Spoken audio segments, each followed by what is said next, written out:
यह किसके लिए है? सेल्फ हेल्प किताबों को पसंद करने वालों के लिए, काम में डूबे रहने वाले व्यक्तियों के लिए, रहस्यमय कहानियों में रुचि रखने वाले व्यक्तियों के लिए। आपने कछुए और खरगोश की कहानी तो सुनी ही होगी, जिसमें कि खरगोश को अपनी जीत का इतना भरोसा था कि उसने कछुए को एक रेस के लिए चैलेंज कर दिया, फिर खुद को रेस में आगे समझकर सो गया और अंत में जीत कछुए की हो गई। ऐसी ही कई रोचक कहानियां हमारे समाज में आमतौर पर छोटी बड़ी शिक्षाएं देने के लिए इस्तेमाल दी जाती हैं। अब इस बात की कल्पना करें कि आपको किसी ने ऐसी रोचक कहानी सुनाई जिसे सुनकर आपने अपना जीवन जीने का तरीका ही बदल लिया और अपनी सबसे प्यारी चीज को भी बेच दिया। तो आइए ऐसी ही एक कहानी हम इस किताब में पढ़ते हैं और एक सरल और सुखी जीवन की ओर कदम बढ़ाते हैं। इसके अलावा आप जानेंगे क्यों आप अपने दिमाग की तुलना एक गार्डन से कर सकते हैं, कैसे एक लाइट हाउस का चित्र आपको एक खुशहाल जीवन जीने का रास्ता बता सकता है, एक सुमो रेसलर से आप क्या सीख सकते हैं, आमे और पावरफुल वकील के रूप में काम करते हुए ऐसा क्या हुआ कि जूलियन मेंटल की अंतर चेतना जाग गई। ये कहानी जूलियन मेंटल नाम के एक वकील की है जिसके पास भगवान का दिया सब कुछ था। लंदन की सबसे famous university Harvard law school से ग्रेजुएशन करने के बाद वो अमेरिका कोर्ट का एक जाना माना ट्रायल लॉयर बन गया। 7 अंकों की आमदनी, आलीशान घर और एक लाल रंग की फरारी, उसके पास वो सब कुछ था जिसका सपना एक इंसान देखता है। लेकिन ये सब तो ऊपरी बातें थी, अंदर ही अंदर वो संघर्ष कर रहा था अपने समय के साथ, क्योंकि उसका शेड्यूल बहुत बिजी था। रोज उसे एक नए और जरूरी केस के लिए बहस करनी होती और इन सब के कारण उसके ऊपर काम का दबाव इतना बढ़ गया कि एक दिन वो अचानक कोर्ट रूम में ही हार्ट अटैक के कारण बेहोश हो गया। इस घटना के बाद उसने कभी दोबारा कोई केस नहीं लड़ा। उसके जान पहचान वालों का कहना था कि वो सब छोड़ छाड़कर शांति और संतोष की खोज में भारत चला गया, और असल में हुआ भी यही था। जाने से पहले जूलियन ने अपना बंगला और अपनी फरारी भी बेच दी। इस रहस्यमय कहानी से आप सिवाना सिस्टम के 7 सिद्धांतों के बारे में जानेंगे। हिमालय के पर्वत में उसे एक साधुओं का समूह मिला जो कि सिवाना के साधुओं के नाम से जाने जाते थे। उसमें से एक साधु योगी रमन ने उसका साथ अपना ज्ञान बांटा। उन्होंने जिंदगी के सही मायनों के बारे में चर्चा की, जिससे कि मेंटल ने ये सीखा कि कैसे आप अपने जीवन में जीवंत, रचनात्मक और संतुष्ट महसूस कर सकते हैं। उन साधुओं ने मेंटल को जिंदगी के सच्चे रहस्य बताने से पहले ये शर्त रखी कि वो जहाँ से आया है वहाँ वापस चला जाएगा और उनसे मिले ज्ञान को लोगों में फैलाकर जन कल्याण का काम करेगा। इसलिए वो वापस गया ताकि वो जिंदगी में बदलाव लाने वाले सिवाना सिस्टम के बारे में सबको बता सके। साधुओं ने मेंटल को सिवाना सिस्टम के 7 गुणों के बारे में बताया और इन गुणों को उन्होंने एक रहस्यमय कहानी के जरिए उसे समझाया। कहानी एक सुंदर, शांत और हरे भरे गार्डन से शुरू होती है जहाँ ढेर सारे फूल खिले हैं और जहाँ का वातावरण बहुत ही सुहावना है। इस गार्डन के बीचों बीच एक लाल रंग का लाइट हाउस था। सब कुछ इतना शांत था कि तभी अचानक वहाँ की शांति को भंग करता हुआ एक सुमो रेसलर लाइट हाउस से बाहर आता है। 9 फीट लंबा और 900 पाउंड लगभग 400 केजी के वजन वाले उस रेसलर के पास तन ढकने के लिए कुछ भी नहीं, बस एक गुलाबी वायर केबल थी जिससे उसने अपनी निजी अंगों को ढका हुआ था। गार्डन में घूमता हुआ वो एक सुनहरी घड़ी से टकरा गया। उसे देखकर वो हैरान रह गया और उसे उठा लिया। जैसे ही उसने उसे पहना तो बेहोश होकर जमीन पर गिर गया। जब वो जागा तब उसके अंदर एक नई ऊर्जा थी। शायद हम इसके लिए उसके आसपास खिले उन पीले खूबसूरत गुलाबों को शुक्र कर सकते हैं जिसने उसे नए उत्साह और ऊर्जा से भर दिया। वो हड़बड़ाकर उठ खड़ा हुआ और अपने आसपास हैरत से देखने लगा। तभी उसकी नजर एक हीरो से जड़े रास्ते पर पड़ी और वो उस पर चल पड़ा। वो रास्ता उसे कभी न खत्म होने वाली खुशियां और संतोष के पास ले गया। सुनने में कई लोगों को ये कहानी बहुत सी अजीब लग रही होगी, पर इस कहानी का एक एक तत्व सिवाना सिस्टम के सिद्धांतों और पहलुओं को उजागर करता है। आने वाले सबक में हम इन सिद्धांतों और इस कहानी का आपस में संबंध देखेंगे। सच्चा संतोष प्राप्त करने के लिए अपने मन में को वश में करना बहुत जरूरी है। योगी रमन की कहानी में जो खूबसूरत गार्डन था वो हमारे मन को दर्शाता है। कई लोग इस सुंदर गार्डन को गंदा कर देते हैं, अर्थात उसे डर और नेगेटिव विचारों से भर देते हैं। इसलिए सिवाना सिस्टम का सबसे पहला सिद्धांत है अपने मन को अपने कंट्रोल में करना। आप इस गार्डन रूपी मन के गेट पर अपने दृढ़ निश्चय को किसी गार्ड की तरह खड़ा कर दें, ताकि वो बस पॉजिटिव और अच्छे विचारों को ही मन के अंदर जाने दे और हानिकारक विचारों को बाहर ही रखे। हमारे विचार ही हमारे जीवन का आकार निर्धारित करते हैं। अगर आप अपने जीवन में खुशियां और शांति चाहते हैं तो आप अपने दिमाग को उत्साहपूर्ण और शांत विचारों से भरें, क्योंकि आप जैसा सोचेंगे आपके आसपास का माहौल वैसा ही हो जाएगा। तो अगर आपको अपने विचारों को वश में करने की कला सीखनी है तो सबसे पहले आपको अपना ध्यान केंद्रित करना आना चाहिए। इसके लिए सिवाने के साधुओं ने एक खास तरीके को अपनाया है। वही तरीका योगी रमन ने मेंटल को भी सिखाया। इस तकनीक को उन्होंने द हार्ट ऑफ रोज का नाम दिया है। इस तकनीक को आजमाने के लिए आपको एक शांत वातावरण और एक गुलाब यानी रोज का फूल चाहिए। अब करना यह है कि आपको उस गुलाब के बीच में अपना ध्यान केंद्रित करने के बारे में सोचना होगा। उस फूल की सुंदरता के बारे में सोचना है, जैसे उनका रंग, उनकी खुशबू, उनकी बनावट। शुरू में आपको इसमें थोड़ी मुश्किल होगी और आपका ध्यान इधर उधर भटकेगा, लेकिन एक बार आपने इससे महारत हासिल कर ली तो आप अपने विचारों और सोच पर अपना नियंत्रण आसानी से रख सकेंगे। बस फिर ये आपके हाथ में होगा कि आप किस तरह के विचारों को अपने मन में स्थान देते हैं और किसे नहीं। संतोष भरा और खुशहाल जीवन जीने के लिए आपको अपने जीवन का उद्देश्य पता हो, क्योंकि यही आपको जीने की सही राह दिखाएगा। सिवाना सिस्टम का दूसरा गुण है उद्देश्य, और योगी रमन की कहानी का लाइट हाउस और कुछ नहीं बल्कि एक उद्देश्य ही था, जो कि उस गार्डन में मार्गदर्शन का काम करता था। ठीक उसी प्रकार हमारे जीवन में भी एक उद्देश्य होना बहुत जरूरी है, जो कि हमारे जीने की राह पर हमारा मार्गदर्शन करे। शिवाना के जंगल में जो साधु रहते हैं उन्हें अपने जीवन का सही उद्देश्य पता है, लेकिन वो कभी अपना समय व्यर्थ नहीं करते, क्योंकि उन्हें इस जीवन में परमात्मा के द्वारा दिए गए किसी खास लक्ष्य को पूरा करना है। इन साधुओं ने जीवन के इस उद्देश्य को संस्कृत के शब्द धर्म का नाम दिया है। पुराने समय से ये मान्यता चली आ रही है कि जो भी व्यक्ति इस धरती पर जन्म लेता है वो किसी न किसी काम को पूरा करने के लिए आता है और वो उसका धर्म है। तो संतों का कहना है कि अपने धर्म का आदर कर उसे पूरा करने की राह पर चलकर ही जीवन का सच्चा सुख और शांति प्राप्त हो सकता है।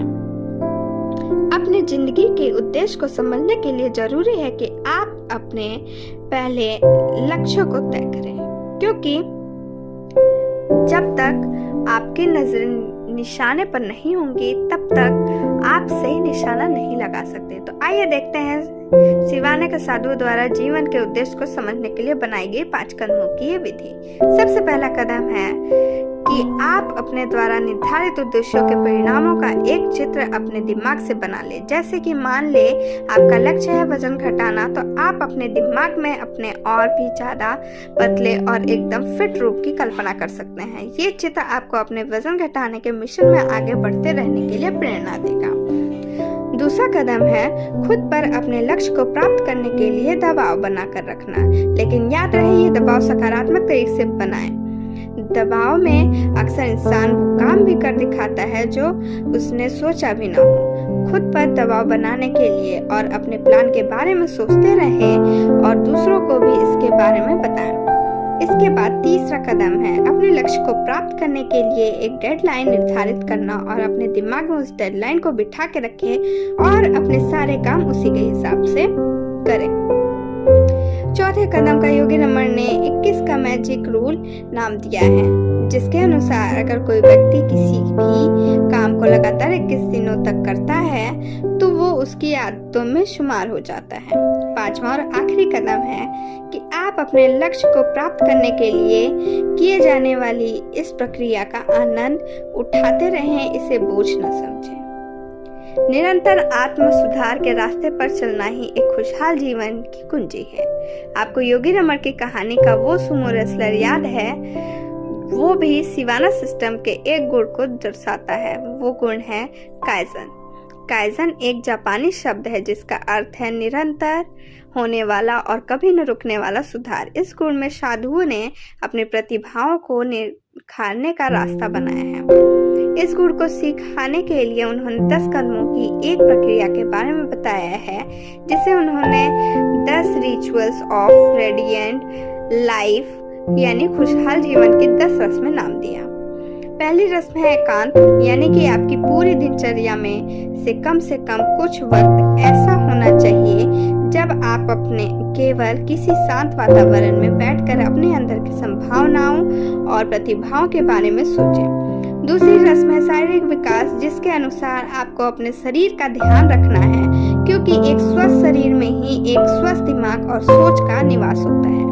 तीसरी रस्म है अपना भरण पोषण करने की। साधु के अनुसार एक व्यक्ति को हमेशा जीवंत भोजन लेना चाहिए, अर्थात जिस भोजन में जीवन हो वो मारा हुआ ना हो, यानी सरल भाषा में कहें तो शाकाहारी भोजन। चौथी रस्म है अपार ज्ञान प्राप्त करने की, जिसके अनुसार इंसान को अपनी जिंदगी में निरंतर कुछ न कुछ सीखते रहना चाहिए।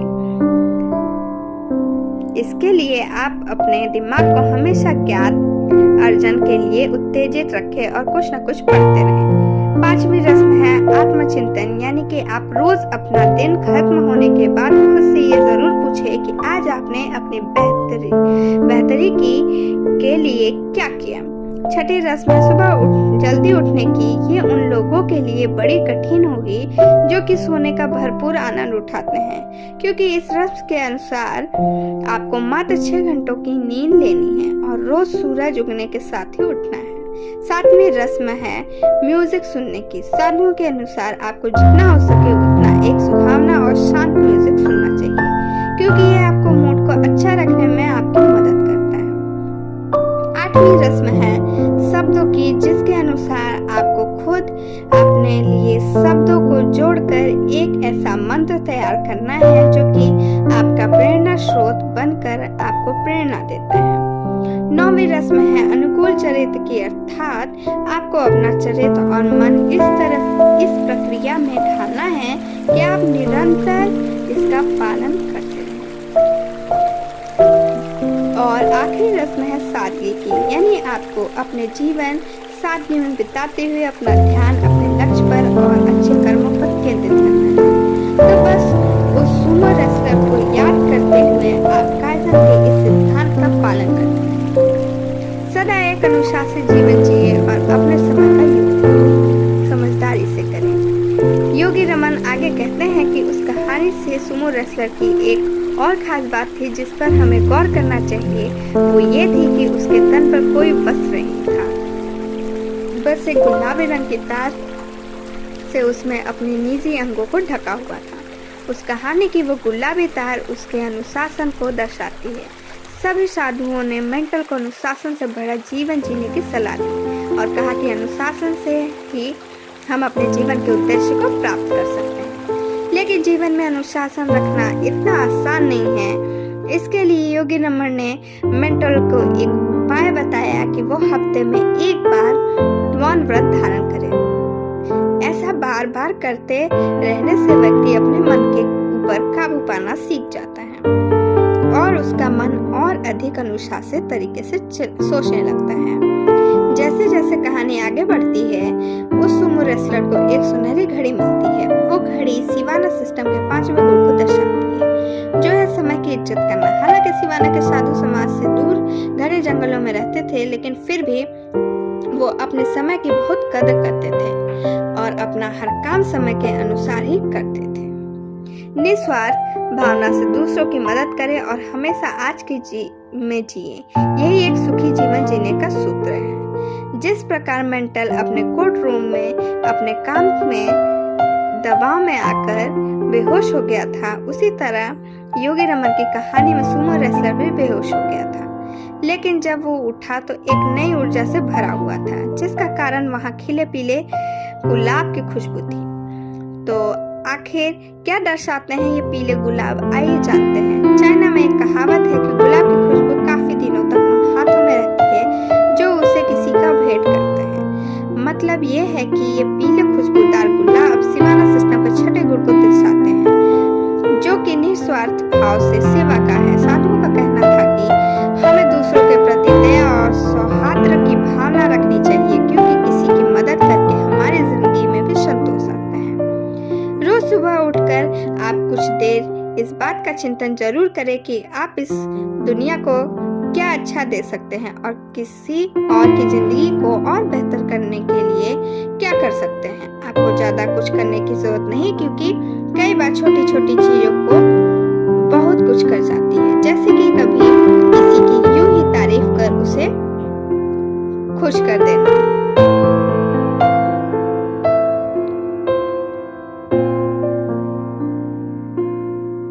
या मुसीबत में फंसे अपने किसी दोस्त की मदद कर दे, और अपने परिवार के साथ हमेशा प्यार से पेश आए और उन्हें यकीन दिलाएं कि आप उनके लिए हैं। बस ये सब करके देखें कि कैसे आपकी जिंदगी खुशियों से भर जाती है। उस कहानी में गुलाब की खुशबू से जागने के बाद रेसलर को एक हीरे से जड़ा रास्ता मिलता है, जो उसे कभी न खत्म होने वाले आनंद और सुख की ओर ले जाता है। ये रास्ता सिवाना सिस्टम के आखिरी गुण के बारे में बताता है, और वो गुण है आज के जीने में। सिवाना का साधुओं का मानना था कि जिंदगी का असली सुख मंजिल पर पहुंचने में नहीं, बल्कि जिंदगी तो खुद ही एक सफर है। इस सफर रूपी जीवन के रास्ते में बहुत से धीरे अर्थात छोटी छोटी खुशियां मिलती जाती है। इन हीरों की परख करने के लिए आपको रोज आभार व्यक्त करना सीखना होगा। अपने परिवार, माता पिता और उस परमेश्वर के सदा आभारी रहें, तो आपकी जिंदगी में खुशियां कभी कम नहीं होगी। इसलिए हर वक्त ये सोचकर जिए कि जो है वो आज है, अभी है, और इसलिए हर पल को दिल से जिए और एक संतुष्ट इंसान बने। ये सारा ज्ञान लेकर मेंटल अपने देश वापस लौट आ गया और वो अपनी सारी खुशियां, अपनी सारी पल दिल में जिया और एक संतुष्ट इंसान बनाया। ये सारा ज्ञान लेकर मेंटल अपने दोस्त चला गया, सबको ज्ञान बांटा। आज भी वो लोगों के बीच ज्ञान की रोशनी फैलाकर साधुओं से किया हुआ अपने वादे को पूरा कर रहा है। सारांश, हम में से हर किसी के लिए एक सुख और संतोष से भरा जीवन व्यतीत करना संभव है। उसके लिए जरूरत है तो बस सिवाना के साधुओं द्वारा बनाए हुए 7 सिद्धांतों का पालन करने की। इन सिद्धांतों को अपने जीवन में उतार कर हम नकारात्मक सोच से बच सकते हैं और अपना सारा ध्यान उन कामों पर लगा सकते हैं जिसके लिए हमारा जन्म हुआ है। क्या करें? अगर आप अपने दिमाग को सकारात्मक विचारों से भरना चाहते हैं तो उल्टा सोचने वाली इस कला का अभ्यास करें। सिवाना सिस्टम का पहला गुण था अपने मन पर काबू पाना और वहां सिर्फ अच्छे विचार को ही प्रवेश करने देना। तो इन कार्य में सफल होने के लिए वहां के साधुओं ने उल्टा सोचने की कला के बारे में बताया, जिसके अनुसार जब भी आपके दिमाग में कोई नेगेटिव बात आए तो आप उसे ही विपरीत कोई सकारात्मक बात से बदल दें। उदाहरण के तौर पर अगर आपके दिमाग में अपने रंग रूप को लेकर कोई नकारात्मक विचार आए तो अपने आप की तारीफ करना शुरू कर दें और अपने रूप रंग के अच्छे पहलुओं के बारे में सोचें। आज के लिए बस इतना ही। Thank you, bye bye, take care.